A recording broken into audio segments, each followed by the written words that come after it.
diferença está aí agora, na aceleração. A aceleração vezes o tempo ao quadrado sobre 2. Tá? Conforme a gente vai analisando essa fórmula e fazendo várias mudanças, derivada, integral, essas partes que vocês não precisam saber ainda, nós conseguimos outras fórmulas derivadas dela. Aqui, por exemplo, temos a velocidade, que é a aceleração, vezes o delta do tempo.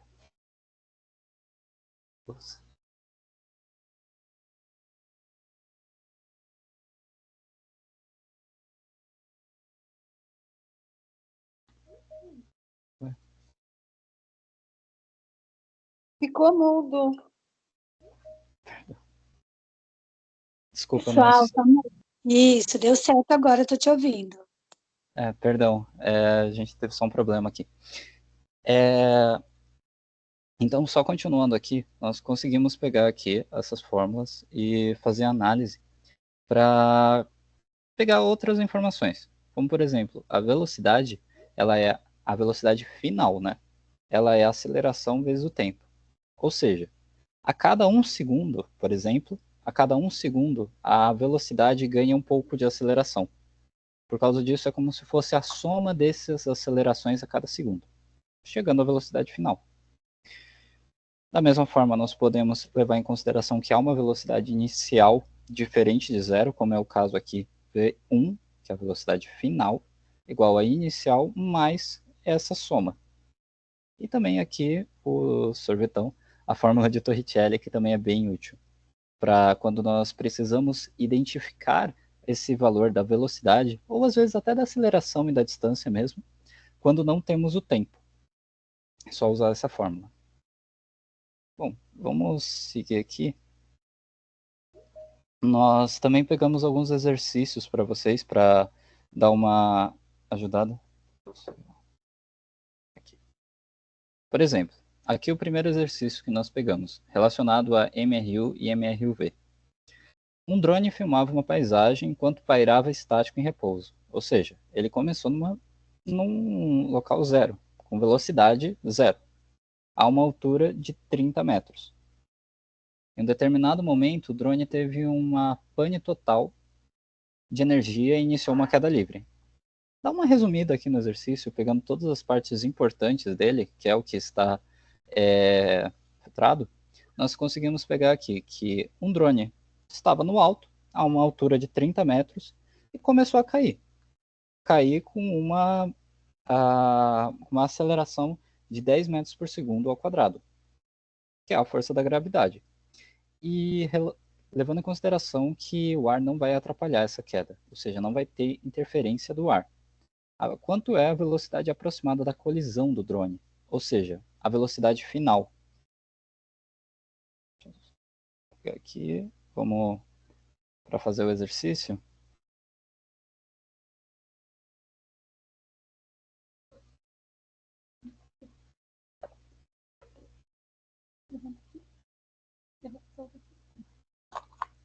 Obrigado. Para fazer o exercício aqui, por exemplo, eu já marquei alguns dos valores importantes, né? Deixa eu só puxar aqui. Alguns dos valores importantes. Vamos levar em consideração que a velocidade inicial era zero. Por quê? Ele estava estático no ar, ou seja, não tinha movimentação. Conforme ele ia seguindo, levamos que ele estava a uma altura de 30 metros. Então ele percorreu esses 30 metros, desde a altura total até o chão. E ele precisa chegar na altura, no valor, no ponto final, 0 metros. Peço perdão pela minha letra, tá? Antes de tudo. Aqui, ó. V é a velocidade. V0, esse bagulho eu tô enrolando, pai. Eu tô livre. Mas eu já fiz a prova. Pessoal, peço que coloque o microfone em mute. A gente está ouvindo umas discussões que não fazem parte aqui, por favor. Obrigado, viu, gente? Aí, só seguindo aqui, né? Nós conseguimos desenvolver isso aqui conforme as fórmulas, né, que já apresentamos antes. Aqui eu peguei vamos mostrar com base nas fórmulas iniciais, para mostrar tudo que dá para fazer, né? V0 vezes...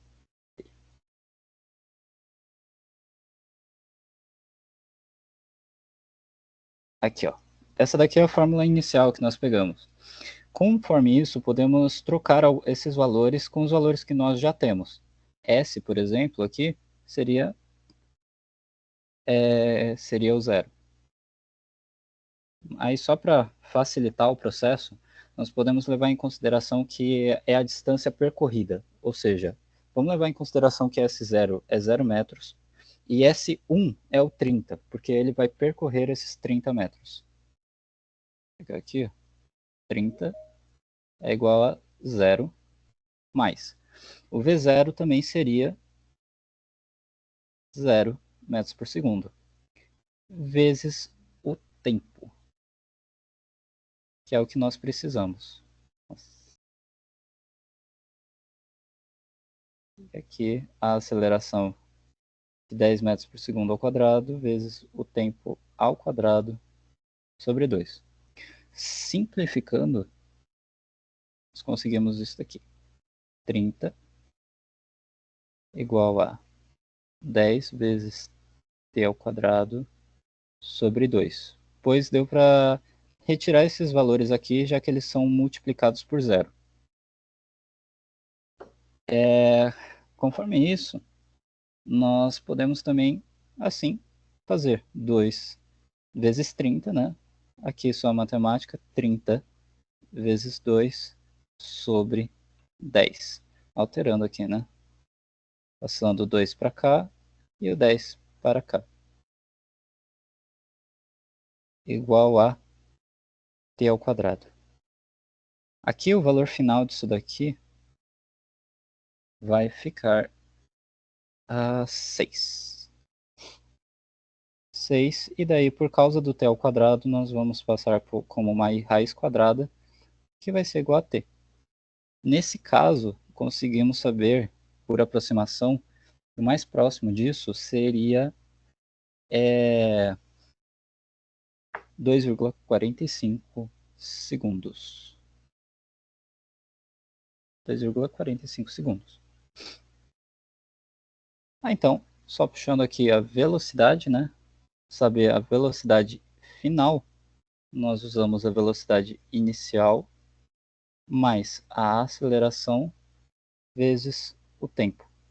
A velocidade inicial é zero, né? Como a gente já viu. Então, V1 igual a 0 mais A, que é 10, vezes o 2,45 segundos.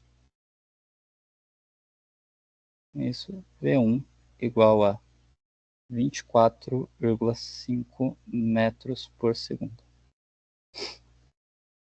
Aqui, ó, o mais próximo disso é o D.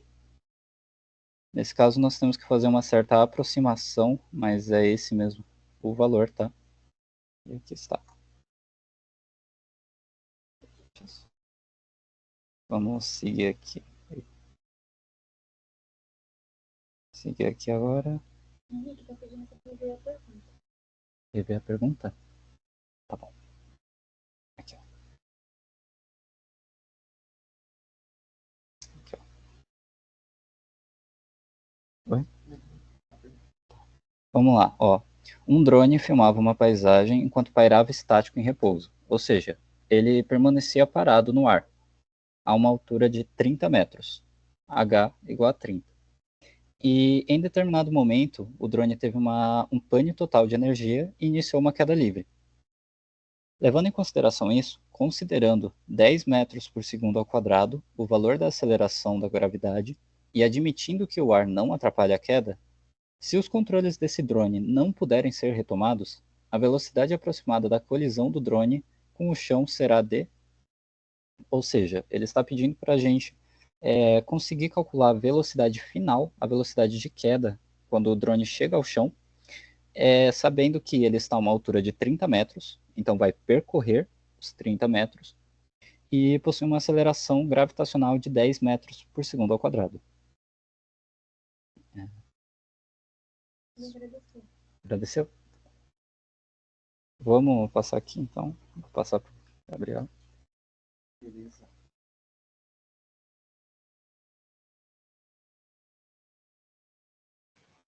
Boa noite.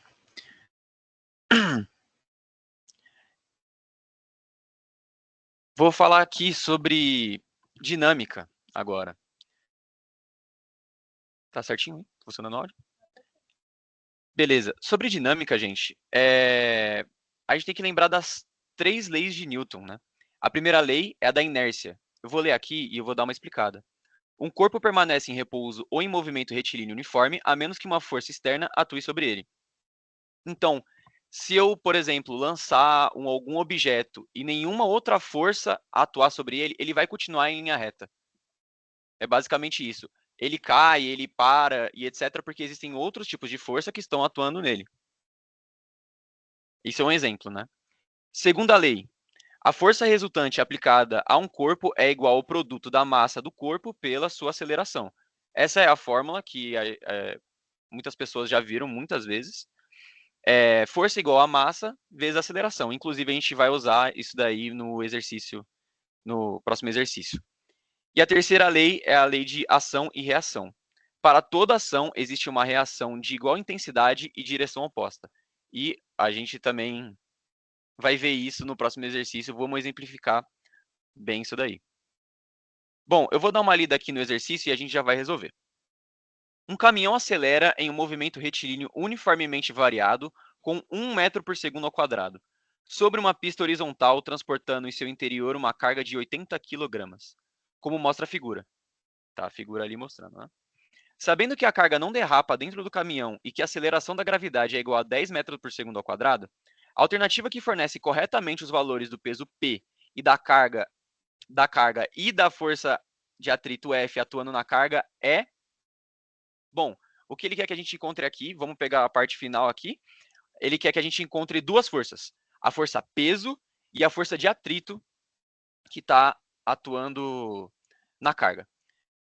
Vamos lá, vou abrir aqui a anotação aqui. Tá compartilhando certinho? Você não?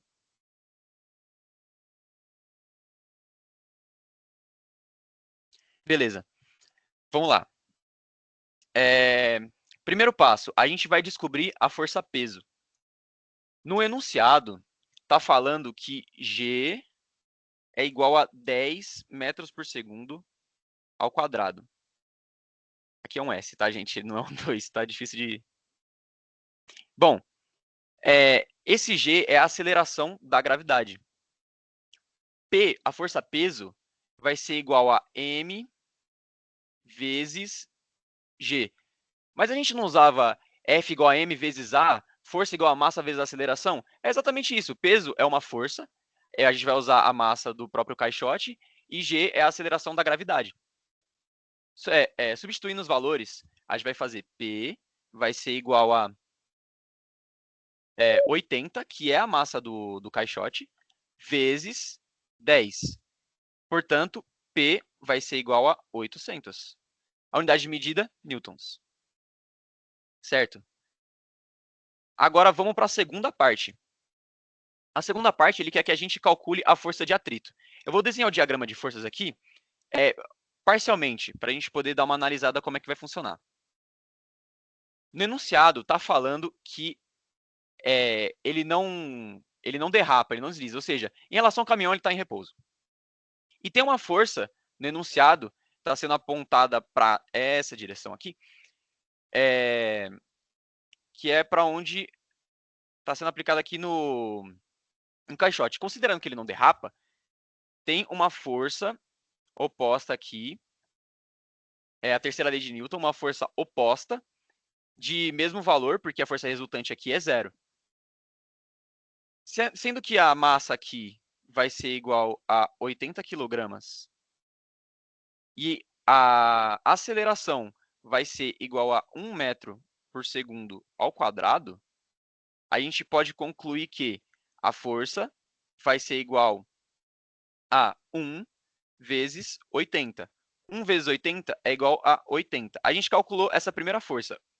Mas a gente sabe que essa outra força aqui do lado, ela é equivalente a essa aqui. Porque a força resultante dá zero. Você vai subtrair uma da outra, porque elas estão em direções opostas. Portanto, a força de atrito vai ser igual a 80 newtons. Voltando para o exercício,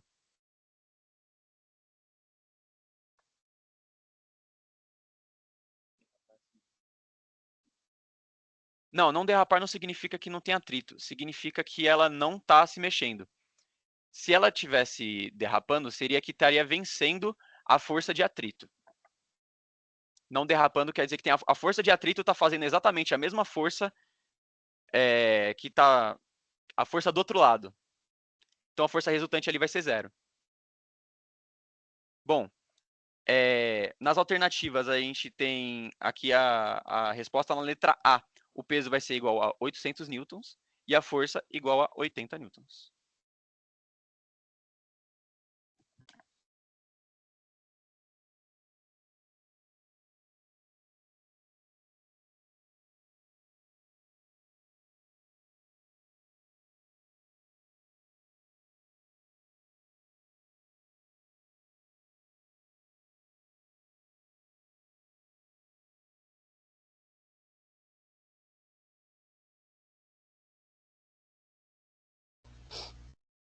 Bom, vamos seguir para a próxima, então.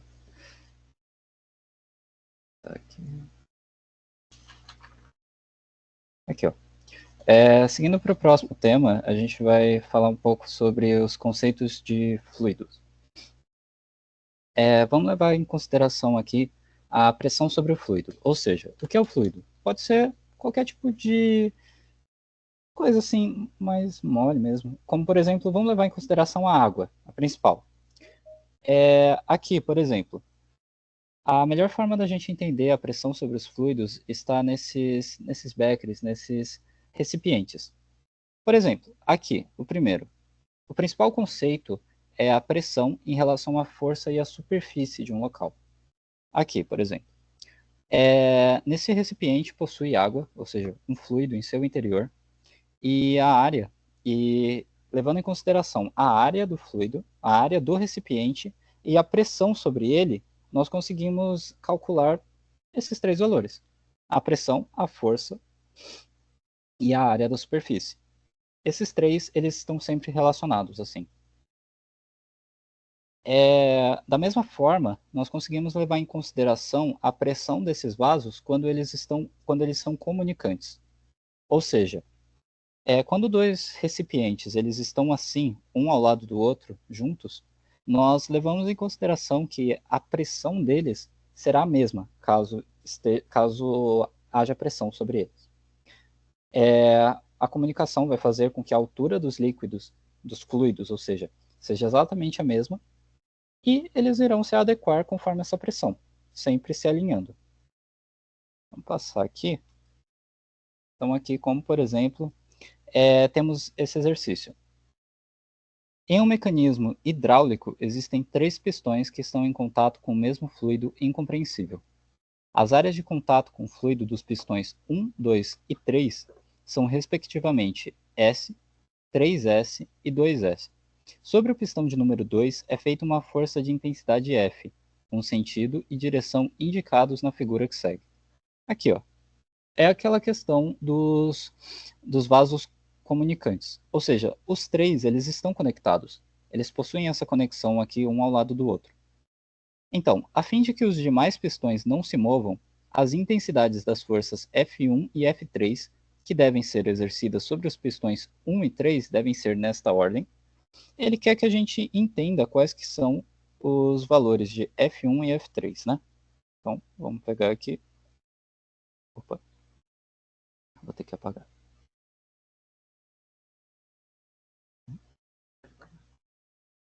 Passar de página? Pode ser?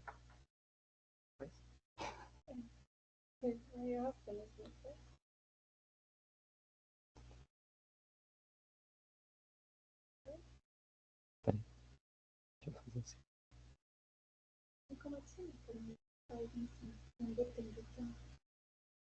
Vamos pegar aqui então, ó. Aqui, ó. Vamos levar em consideração aqui, por exemplo, que conseguimos as seguintes fórmulas, né? Utilizando as anteriores. A pressão ela é igual à força, né? Força feita, exercida sobre esse campo em relação à área. Vamos usar aqui P1 igual a força sobre a área, P2 igual F1 sobre a área, P2 igual a força sobre 3S, e a P3, que é a força 3 sobre 2S. Vamos pegar aqui, ó, continuando.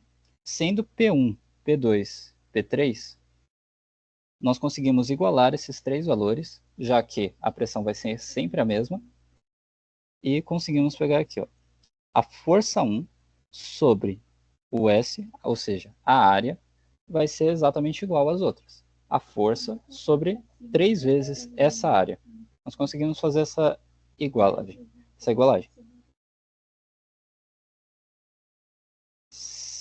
Vamos só seguir aqui, peço perdão, aqui tá travando um pouco para passar os slides. Mas aqui, ó. Assim, isolando F1 e F3, nós conseguimos ter F1 igual a área, ou seja, F1 sobre S igual a F sobre 3S. Nós conseguimos dividir isso em duas fórmulas diferentes e puxar aqui F1 igual a área vezes F sobre 3S. E F3 igual a 2S vezes F sobre F3S. Assim, a gente pode simplesmente simplificar isso cortando os valores de S, já que ele está sendo dividido por ele mesmo, e podemos anular o valor S da área. Assim, F1 igual a F sobre 3 e F3 igual a 2F sobre 3. Com isso, a gente pode só verificar aqui e ver qual que é o valor final. Opa. Aqui, ó, F1 igual a F sobre 3 e F3 igual a 2F sobre 3, ou seja, o valor final é AC. Vamos seguir aqui. Aqui já é outro tema abordado, que é, no caso, os fundamentos da física, que também é algo que vai ser levado em consideração, mas o principal sobre ele é em questão as unidades e como é que ele funciona. Aqui eu peguei esse exemplo só para mostrar como é que vai ser. Aqui. O catálogo de um fabricante de extintores de incêndio classifica como extintores de alta pressão aqueles em que a pressão de serviço ultrapassa o valor de 30 kgf por centímetro ao quadrado. Sabendo que 1 kgf equivale ao peso de um corpo de massa de 1 kg em um ambiente no qual a aceleração é a da gravidade, de valor 10 metros por segundo ao quadrado, e que 1 centímetro equivale a 1 vezes 10 a menos 2 metros. Essa pressão em unidade de sistema internacional corresponde a... Nesse caso aqui, o que a gente precisa fazer é fazer a transformação de 30 kgf por centímetro ao quadrado para Newton metro ao quadrado. Então, ele já deu aqui os valores, né? Nós vamos pegar aqui a pressão como 30 kgf sobre centímetro ao quadrado e as relações que o próprio exercício nos deu. 1 kgf igual a 1 kg, quando a gravidade está em 10 metros por segundo ao quadrado. E 1 centímetro é a mesma coisa que 1 vezes 10 elevado a menos 2 metros. E... Aqui, ó. Seguindo, nós podemos multiplicar esses valores, todos eles, para conseguir fazer essa transformação. E podemos fazer as devidas simplificações. Como 30 kgf está sendo dividido por 1 kgf, e 1 centímetro ao quadrado também está sendo dividido por 1 centímetro ao quadrado, podemos cortar esses valores e transformar. Com isso, 30 vezes 10 newtons sobre 1 vezes 10 elevado a menos 4, pois 1 centímetro sobre 1 vezes 10 a menos 2 metros estava ao quadrado, já que ele estava sendo multiplicado por ele mesmo. Com isso, nós conseguimos o valor de 300 vezes 10 a quarta newtons por metro ao quadrado. Vai ser a mesma coisa que 3 vezes 10 a sexta. E com isso conseguimos o valor que é o resultado final, AE. Vamos seguir aqui, só peço um segundo. Opa, perdão.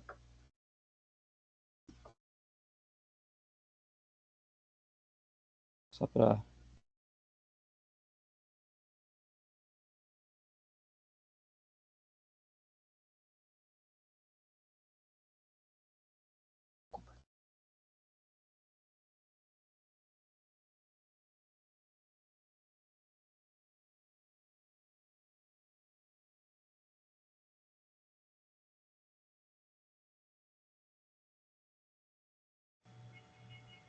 Só um minutinho, pessoal.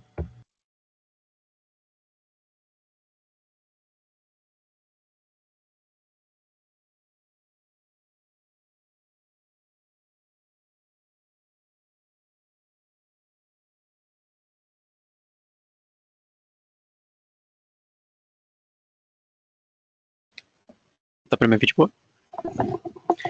Beleza, pessoal. Agora indo para o conceito de circuitos.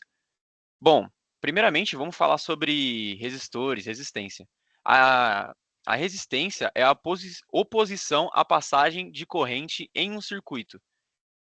Nos circuitos aqui nós usamos resistores. O símbolo do resistor é esse símbolo que a gente consegue ver ali, ó, esse zigue-zagueado, sabe? Debaixo desses R's. Bom, é muito importante a gente saber calcular a resistência equivalente de um circuito. E aqui existem dois tipos de jeito de calcular a resistência equivalente. Do circuito em série e do circuito em paralelo. As resistências em série é só você somar as resistências. Por exemplo, se ali em R1, ali na esquerda, se ali em R1 é 200, R2 é 200 e R3 é 200, o resultado vai ser 600. É só você somar. No circuito em paralelo, já é um pouco mais diferente. No circuito em paralelo, vai ser 1 sobre R igual a 1 sobre R1 mais 1 sobre R2 mais 1 sobre R3. Lembrando que todas essas resistências mostradas aqui nessa fórmula tem que estar na mesma, tem que estar em paralelo, tem que estar nessa malha. Um conceito também muito importante para a gente saber em circuitos é que a resistência é igual a tensão sobre a corrente. R igual a V sobre I. V também pode ser mostrado em alguns lugares como U.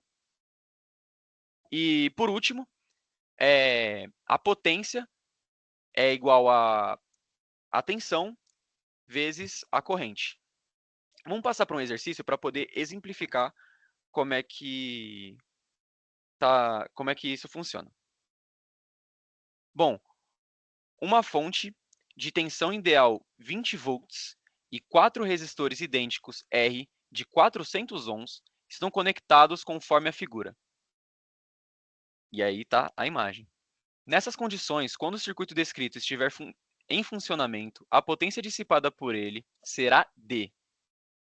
Bom, vou pegar aqui o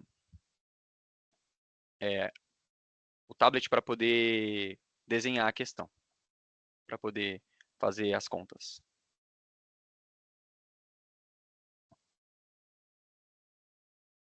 Aqui. Uma página.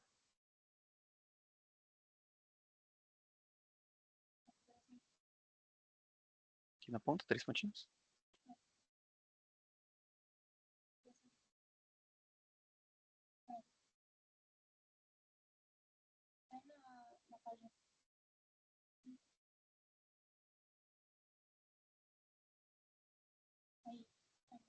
Ah, beleza, obrigado. Dá para escrever aqui já, né? Beleza. Desculpa por isso. Bom, primeiro a gente tem que achar a potência, né? Na verdade, é o objetivo principal. A gente precisa achar a potência disso tudo. Só que a potência que eu falei é P igual a U vezes I. Esse U você pode considerar V também tem essa notação, que é a potência igual a tensão vezes a corrente. A gente não tem a corrente do circuito. Então, a gente vai precisar calcular ela pela fórmula U igual a R vezes I. Entretanto, a gente também não tem a resistência. A gente vai precisar calcular a resistência equivalente do circuito. Então, vamos lá. A primeira parte é calcular aquela associação em paralelo. aquela que tem 2 resistores. Lembrando que todos os valores todos os resistores possuem 400 ohms. 400 ohms. Bom, a gente sabe pela fórmula que foi mostrada que 1 sobre R vai ser igual a 1 sobre R1 mais 1 sobre R2 e etc. Aqui tem 2 resistores, então vai ser só R1 e R2. 400 e 400. 1 sobre R vai ser igual a 1 sobre 200. Então, R vai ser igual a 200 ohms. Essa primeira parte a gente conseguiu fazer, mas ainda a gente ainda não acabou de calcular a resistência equivalente do circuito. Só dessa primeira parte. Então, fazer as resistências aqui. Aqui seria uma resistência equivalente dessas duas. Essa aqui. Bom, aqui é 200 ohms. Aqui é 400 ohms. E aqui é 400 ohms. Você soma 400 mais 400 mais 200. A resistência equivalente vai ser igual a 1000 ohms. A partir daqui, a gente já pode achar a corrente. A corrente é igual a U. A corrente é U igual a R vezes I. A tensão foi mostrada no circuito. E a tensão é 20 volts. Então, eu vou colocar 20. Vai ser igual a 1000 vezes I. Fazendo a manipulação aqui, algébrica, a gente vai chegar aqui, I igual a 20 sobre 1000. Então, I vai ser igual a 0,02, a unidade de medida ampere. Bom, já achamos a tensão, achamos a resistência, achamos a corrente, falta só a parte final, que é achar a potência que ele está pedindo para a gente poder terminar o exercício. Então, a potência P igual a U vezes I. Sabendo que a tensão a gente já pegou e é 20, e a corrente é 0,02, P vai ser igual a 20 vezes 0,02. Se a gente fazer a multiplicação, a potência vai ser igual a 0,4, a unidade de medida watts. No gabarito é a letra B de bola. Aqui. Letra B.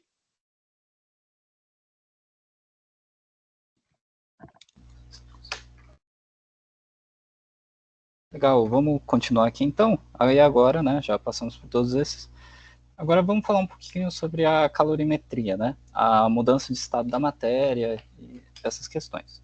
Bom, para começar toda essa parte da calorimetria e dessa mudança, vamos falar da mudança do calor sem a mudança do estado. Ou seja, simplesmente o objeto ou o fluido ele é aquecendo, aumentando ou diminuindo a temperatura. Vou pegar aqui, ó, mudança de calor sem mudança de estado.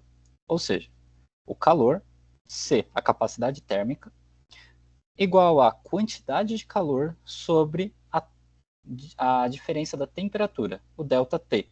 Nesse caso aqui acaba sendo um pouquinho confuso, mas normalmente o que é feito? Quando é T minúsculo, nós falamos do tempo. E aqui nós não temos o que falar do tempo, também tem essa questão, mas quando nós usamos T maiúsculo, estamos falando da temperatura. Por isso aqui, ó, a calorimetria, ou seja, a capacidade térmica, é igual à quantidade de calor sobre a diferença de temperatura de um corpo.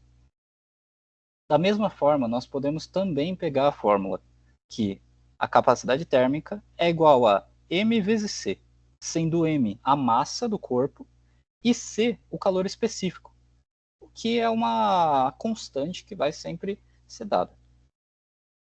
Por meio disso, nós conseguimos também outras fórmulas. Aqui, ó, quantidade de calor é igual a capacidade térmica vezes a temperatura, só alterando um pouco a fórmula, e quantidade de calor igual a massa vezes calor específico vezes temperatura, ao juntar as duas. Além disso, também tem outra questão muito importante na calorimetria, que é a mudança de calor com a mudança de estado da matéria. Nesse caso aqui, ó, essa imagem ela mostra tanto a questão do aumento da temperatura quanto a redução. Levando em consideração aqui o aumento da temperatura e levando em consideração que nós começamos com um objeto sólido, vamos pegar aqui como, por exemplo, o gelo. O gelo está a uma determinada temperatura. Conforme você vai aumentando ela, ele vai ocorrer a fusão. Por meio da fusão, ele vai virar de gelo para água. Ele vai derreter. E se você aumenta ainda mais a temperatura, ele vai vaporizar e entrar no estado gasoso. Da mesma forma, nós podemos fazer o sistema inverso. Pegar o ar gasoso, né, o gás, e por meio da liquefação, ao diminuir a temperatura, ele vai virar água, se voltar ao estado líquido. Da mesma forma, aí a geladeira, o próprio congelador, né, na casa de todos, por meio da diminuição da temperatura, o líquido ele vai se solidificar e vai se tornar sólido. Da mesma forma também temos outras duas mudanças que ocorrem em estados bruscos, que podemos passar do sólido para o gasoso, que é a sublimação, e do gasoso, também por meio da sublimação, direto para o sólido.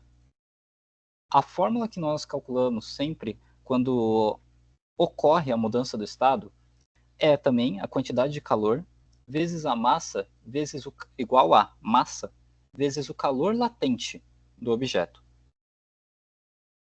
Aqui já vamos passar para um exercício.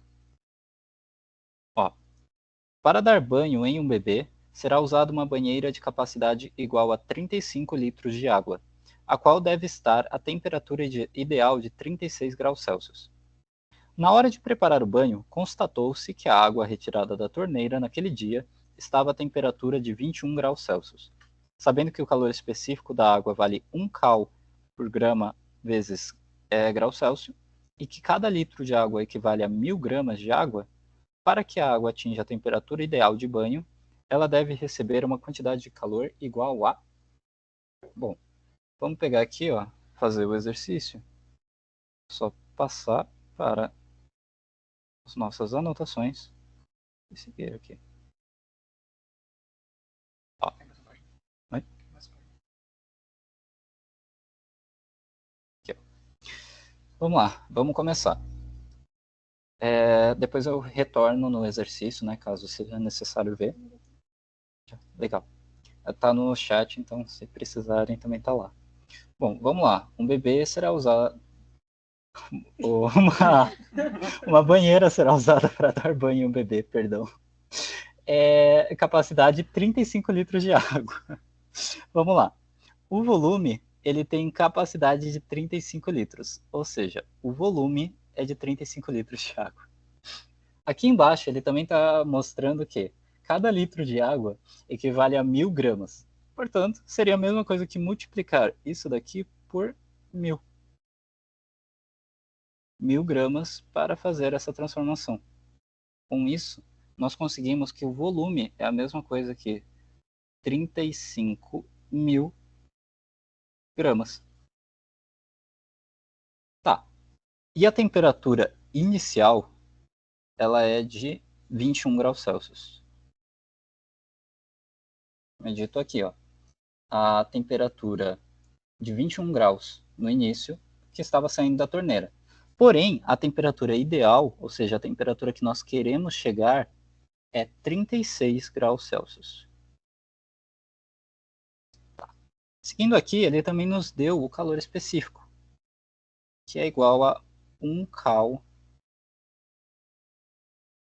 dividido por grama grau Celsius. De novo, perdão pela minha letra, mas... Tá? Então, vamos já seguir aqui para a fórmula. Ó, vamos usar a fórmula. Nesse caso, não ocorreu mudança do estado da matéria. Por isso, nós vamos usar lá a fórmula inicial que eu mostrei. O que é igual a massa vezes o calor vezes a diferença de temperatura. Nesse caso, a diferença de temperatura, vou mostrar aqui em cima, a diferença de temperatura ela é igual ao valor a qual nós queremos chegar, ou seja, 36 menos o valor inicial, que é 21. Vamos lá. Então, vamos colocar aqui todos os valores. Ó. Que é o valor que nós queremos, é igual a 35.000 gramas vezes o calor específico, que é 1, vezes a diferença de temperatura. 36 menos 21, nós podemos já fazer aqui para colocar lá, dá 15. Então, é a mesma coisa que 35.000 vezes 1 vezes 15. Ao fazer toda essa multiplicação, nós conseguimos o valor final de 52.000, de 525.000, perdão, calorias. Ali ele está mostrando tudo em quilocaloria. Tem duas formas de nós fazermos isso. No caso, poderia simplesmente passar aqui para o quilograma, que daí seria só colocar que ele vai só até 35 e não levar em consideração esses 3 zeros. Nesse caso aqui, como nós já conseguimos a quantidade de calor de 525.000 calorias, nós podemos simplesmente fazer essa mesma questão. Fazer ele vezes 10 elevado a menos 3. E com isso nós conseguimos o valor final de 525 quilocalorias. Quilocalorias. E olhando aqui no exercício, conseguimos ver que a resposta é a D. Opa.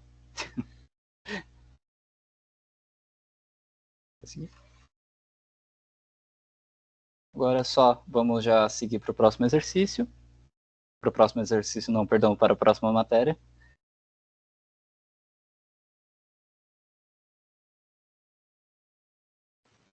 Dá para me ouvir de boa? Beleza, agora vamos falar sobre ondulatória. Bom, a ondulatória estuda as ondas, que são perturbações que se propagam em meios materiais ou no vácuo. É muito importante a gente saber o que são ondas mecânicas e o que são ondas eletromagnéticas. E vai ficar um pouco mais claro o que é uma onda agora, né? Ondas mecânicas. Essas ondas precisam de um meio material para se propagar. Você pode pensar nas ondas do mar, você pode pensar no som, você pode pensar em coisas parecidas como essa. E ondas eletromagnéticas. O que são ondas eletromagnéticas? Elas não necessitam de um meio material e podem se propagar no vácuo. Por exemplo, a luz, por exemplo, infravermelho de controle remoto, coisas assim. Uma coisa muito importante da gente estudar também é uma fórmula que está sendo mostrada aqui. V igual a lambda F. Essa letra aqui grega é o lambda. A velocidade vai ser igual ao comprimento de onda vezes a frequência da onda. E a gente vai explicar isso um pouco melhor na questão que vai aparecer agora. Bom, vou dar uma lida aqui na questão. Ondas sonoras propagam-se no ar a uma velocidade de 340 metros por segundo. Ao encontrarem com a superfície da água, adentram nesse novo meio e passam a se deslocar com velocidade de 1.360 metros por segundo. Se no ar, seu comprimento de onda era de 34 metros, na água será d. Bom, nessa questão, tem uma coisa muito importante. A onda está tendo uma refração. Nesse fenômeno, a onda está mudando de meio. Por exemplo, tem uma onda que está na água e vai para o ar, ou está no ar e vai para a água, ou está passando num vácuo e vai para passa por alguma atmosfera. E, pela natureza, a frequência dessa onda vai se manter a mesma, mas o comprimento e a velocidade dela acabam mudando. Certo? Sabendo disso daí, que a frequência será a mesma, a gente pode ir pro exercício, pode ir para a resolução do exercício. Vamos lá. Vamos colocar a primeira equação e a segunda equação. V1 igual a lambda 1 vezes F1.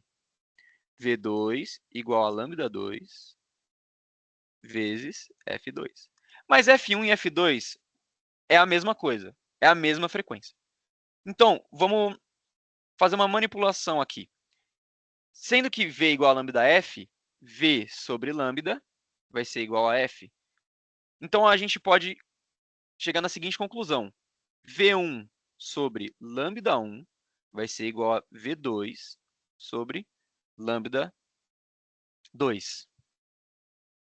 Então, a velocidade com que ele chegou, dividido pelo comprimento de onda do primeiro que ele chegou, estou falando no primeiro meio, né? No primeiro meio, a velocidade dele no primeiro meio, dividido pelo comprimento de onda dele no primeiro meio, vai ser igual à velocidade dele no segundo meio, dividido pelo comprimento de onda no segundo meio. Certo? Então, vamos colocar os valores aqui. 340, que vai ser a velocidade, dividido por 34, que é o comprimento de onda, vai ser igual a 1360, que é a velocidade, dividido por lambda 2. Vou deixar só lambda nesse caso aqui. Bom, vamos multiplicar aqui, né? Vai ser lambda. Espera aí. Lambda vai ser igual a 340 lambda vai ser igual a 34 vezes 1360. Vamos jogar o 340 aqui dividindo? Lambda vai ser igual a 34 vezes 1360 dividido por 340. Cortou 0 com 0, 34 com 34. Lambda vai ser igual a 136 metros. Letra D no gabarito, se eu não me engano. Deixa eu ver. Letra D no gabarito, isso mesmo.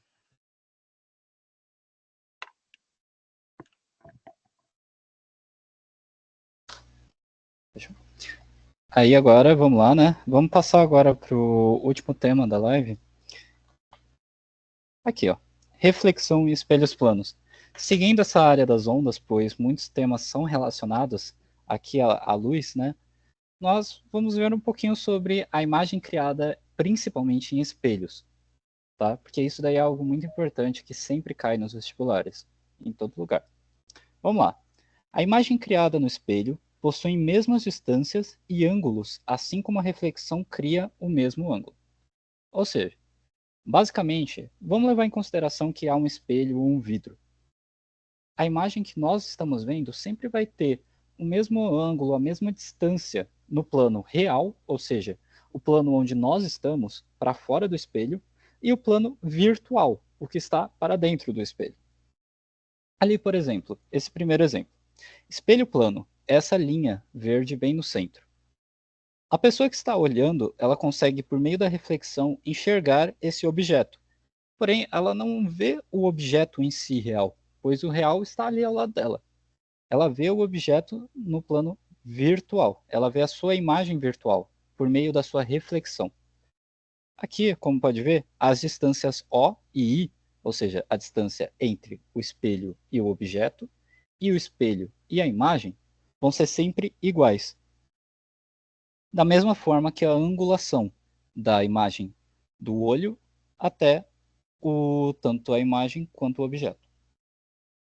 Da mesma forma, aqui ao lado também temos a reflexão dentro de um plano. Aqui vamos levar em consideração que o espelho é esse campo O, é essa linha O, e o raio incidente está vindo com angulação I.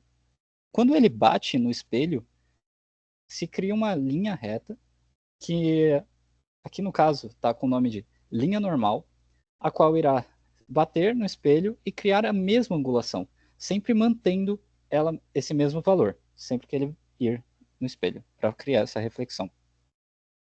Vamos pegar aqui um exercício. Um espelho plano E foi posicionado tendo como referência uma malha quadriculada. Uma malha quadriculada. Diante desse espelho, um observador O, ou seja, um observador que está no ponto O, avalia o que pode ser por ele enxergado devido à reflexão no espelho. Aqui temos uma imagem na malha quadriculada com todos os pontos relacionados que nós vamos analisar para o exercício. Considerando os pontos P, Q, R e S, o observador posicionado em O, ou seja, ali o ponto em roxo, poderá ver, por reflexão no espelho E, E daí as alternativas. Aqui eu não vou passar para outra tela para mostrar aqui de forma melhor. Aqui, ó. Como eu já comentei, o observador ele vai sempre conseguir ver no campo em que ele está. Portanto, aqui o O ele tem dois ângulos que consegue ver o mínimo e o máximo. Aqui, olhando reto para a ponta do espelho, ou olhando lá para a outra ponta. É esse o campo de visão. Se nós observarmos bem, podemos perceber que nesse caso aqui, essa observação em O, perdão, ela cria um ângulo reto no espelho, um ângulo reto. E com isso podemos fazer outras análises. Pois aqui, ó. Perdão, alguma hora aparecem as linhas aqui. O plano O, como cria um ângulo reto, no momento que ele olha para o espelho nessa direção, o ângulo ele é, por assim dizer, de 90 graus. Então, no momento que ele bater, irá retornar com o mesmo ângulo, ou seja, de 90 graus também. Dessa forma, o que isso indica? Essa linha pontilhada, tracejada que ele criou, indica qual que é a direção que ele consegue enxergar ao olhar para esse ponto específico. Ou seja, ele vai conseguir enxergar tudo que está do ponto O para a direita. Seguindo aqui, quando ele olha para a outra extremidade do espelho, nós conseguimos ver o seguinte: criar aquela linha reta, a linha normal, entre o espelho, né, com o ângulo reto do espelho, seguindo a direção em que ele observou, e com isso criar a linha com a mesma angulação. Aqui o ângulo apareceu, ele será dividido em dois, pois terá o mesmo ângulo tanto para a esquerda quanto para a direita. E com isso, assim nós conseguimos montar a linha reta.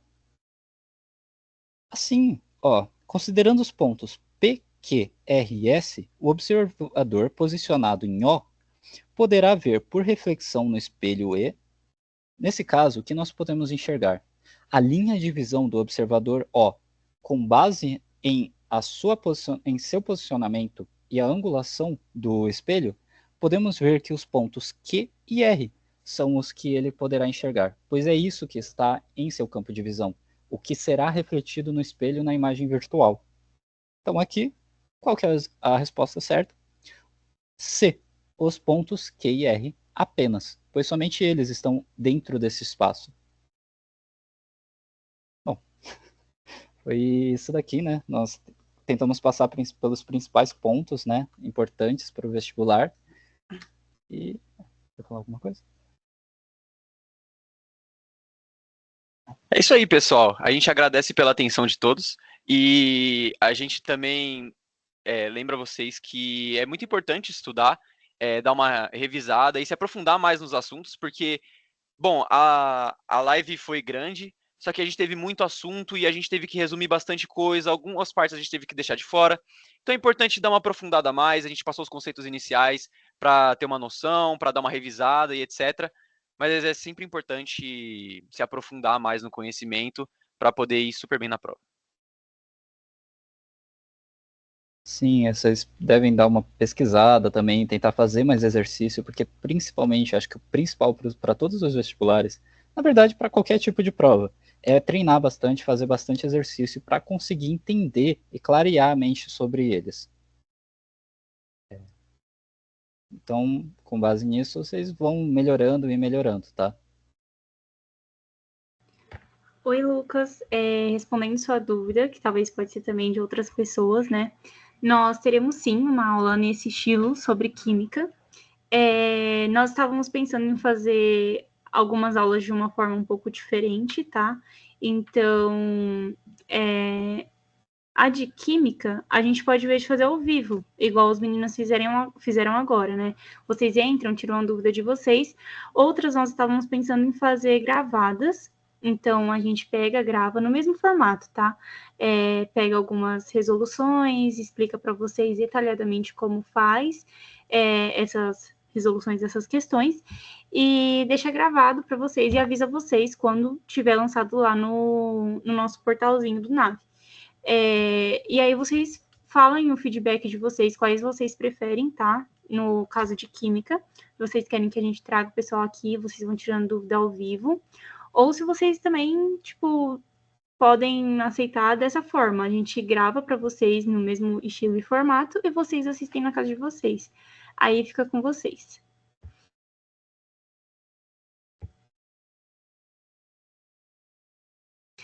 E eu queria lembrar vocês também que tem algumas matérias que ainda não foram, tá? Então, nós temos ainda língua portuguesa, história, química, e essas matérias também vão ter lives, e vocês vão ficar de olho aí, fiquem de olho no portal que a gente vai falando, e no canal do Nave também. O professor Rodrigo reforçou aqui o link do canal, se vocês puderem entrar. E também coloquei um pouquinho mais para cima, não sei se todo mundo está no canal, mas lá é uma forma de comunicação muito bacana. Guilherme perguntou quando é a última live. Então, nós ainda não temos uma data prevista para a última live. Nós vamos sentar hoje com o professor Rodrigo, que vai falar daqui a pouquinho. Nós vamos sentar hoje com ele para decidir o prazo da última live, mas a prova está chegando e a gente precisa se atentar realmente às datas. Pode falar, professor. Muito bom. Primeiramente, obrigado, viu, meninos? Foi excelente a noite de hoje. E só reforçando para todos que assistiram e todos que vão assistir aqui a gravação, né? O NAVE, né? Que é chamada, a gente chama carinhosamente de NAVE, que é o Núcleo de Apoio ao Vestibulando aqui da nossa Faculdade de Engenheiro Salvador Arena. É um programa totalmente criado pelos alunos, com a ideia de ajudar os candidatos desde a inscrição na VUNESP até o dia da prova, tá? Então, eu deixei alguns contatos, a gente tem um e-mail para fazer, se vocês tiverem algumas dúvidas, tem um canal de WhatsApp que, na verdade, o canal de WhatsApp só nós colocamos as mensagens, não tem retorno, tá? E também temos um site que ele tem muitas e muitas informações importantes para todos os candidatos, tá? Ele tem as provas anteriores, desde 2017, com correção comentada. Ele tem também todas as gravações dos encontros anteriores, nós estamos já no 6º encontro, então lá vocês vão poder ver do primeiro até o de hoje, quem não viu. Tem também uma cartilha de redação explicando direitinho a formatação da redação da VUNESP. Tem dicas de estudo, dicas de quais os assuntos que mais têm saído nos últimos vestibulares. Então, é um programa basicamente assim que a gente entende completo para ajudá-los. Provavelmente nós vamos ter, acho que mais dois encontros, e o último é para a gente conversar sobre o dia da prova. O que levar, as dicas, etc, etc. Temos também uma intenção de fazer com o Núcleo de Apoio a Carreiras aqui, para vocês também terem contato com um setor chamado NAC, que é extremamente importante para ajudar na carreira de vocês quando vocês estiverem aqui dentro. E a gente vai organizando, fiquem de olho no WhatsApp, nas nossas comunicações por e-mail e também no próprio site do NAVE. E a gente vai colocando as atualizações lá, tá bom? Então, como eu disse, agora vocês precisam ter uma rotina, acho que maior de estudo. A prova é no dia 21 de outubro, não é isso? 21 de outubro. E... É 21 ou 20? 20 de outubro, desculpa. 21 é aniversário do meu irmão, por isso que eu confundi. Então, todo o material está lá, tem de química, tem de geografia, tem de matemática, tudo que vocês precisam para resolver a prova. Então, a gente vai dar algumas dicas a mais, e a última está reservada para uma conversa final, para vocês não perderem o dia da prova, principalmente, não perderem a prova por algum esquecimento de documento, de caneta, enfim, uma série de coisas que já aconteceram, que a gente ficou bem chateado, mas que lá na hora não tem como a gente evitar. Por exemplo, fechamento de portão, falta de documentação, falta de material adequado para entrar, que lá dentro a VUNESP não vai permitir. E nesse dia também a gente vai trazer um professor aqui da FESA, nessa última, para conversar um pouquinho com vocês, para gerar aí uma motivação extra, tá bom? Então fiquem atentos, a gente vai divulgando assim que a gente combinar os próximos passos. Certo, meninos? Certinho. Então, falando. Eu só queria lembrar uma coisa. Na semana passada nós não tivemos nenhum dia de live, porque nós estávamos em semana de provas de N2. Mas não sei, como eu já disse anteriormente, não sei se todo mundo tá no canal do WhatsApp, tá? Lá a gente explicou o motivo que a gente estava um pouquinho ausente e tudo mais. Mas na semana passada foi postada a prova referente ao semestre passado. Então, vocês aí que querem aproveitar o final de semana para poder. Moisés. Passada. Se vocês quiserem dar uma olhadinha no final de semana, tentar resolver, cronometrar, fazer como se estivesse no dia da prova, já está lá disponível, tá bom? Está disponível a prova, o gabarito oficial e também o gabarito comentado. Então, vocês fiquem atentos a todos esses detalhezinhos, sempre verifiquem o site para ver se tem alguma novidade, mesmo a gente avisando é importante. E é isso, pessoal. Agradecemos muito a presença de todos vocês. Se vocês tiverem alguma dúvida, pode falar. E acho que é basicamente isso. Na semana que vem, vamos tentar dar o nosso máximo para poder tirar esse atraso da semana passada e fazer bastante conteúdo para vocês, já que está chegando o dia da prova. Isso aí, gente. Boa noite, muito obrigado de novo. Sejam muito bem-vindos desde já, desde a inscrição, desde preparação para as provas, fazendo as provas, depois estando aqui. Todos são muito bem-vindos e podem contar que, no que depender da gente, a gente está se esforçando bastante para ajudá-los. Tenham todos uma boa noite e aguardem ao nosso próximo encontro. Um grande abraço. Obrigada, pessoal. Bom final de semana para vocês.